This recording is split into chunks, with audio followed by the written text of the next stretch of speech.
বিসমিল্লাহির রহমানির রহিম।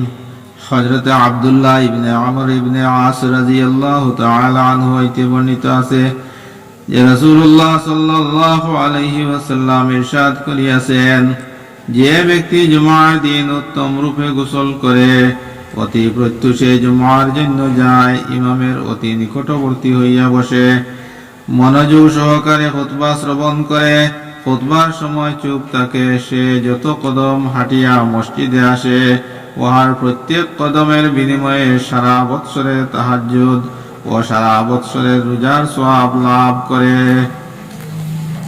হযরত আবু লুবাবা ইবনে আব্দুল মুনজির রাদিয়াল্লাহু তাআলা আনহু বর্ণনা করেন যে রাসূলুল্লাহ সাল্লাল্লাহু আলাইহি ওয়াসাল্লাম ইরশাদ করিয়াছেন, জুমার দিন সমস্ত দিনের সরদার, আল্লাহ তাআলার নিকট সমস্ত দিনের মধ্যে সর্বাপেক্ষা সম্মানিত।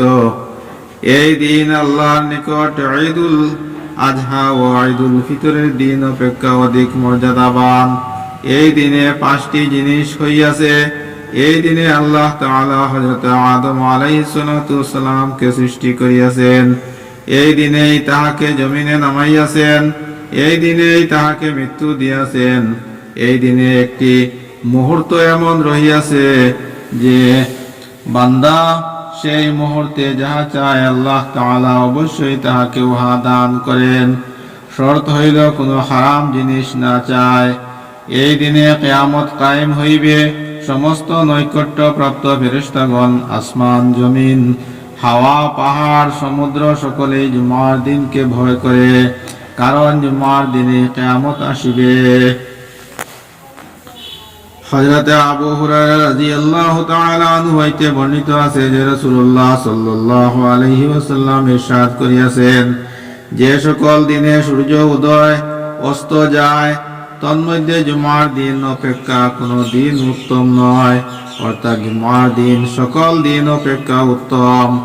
মানুষ ও জিন ব্যতীত সকল প্রাণী জুমার দিনকে এই জন্য ভয় করে যে না জানি কিয়ামত কায়েম হইয়া যায়।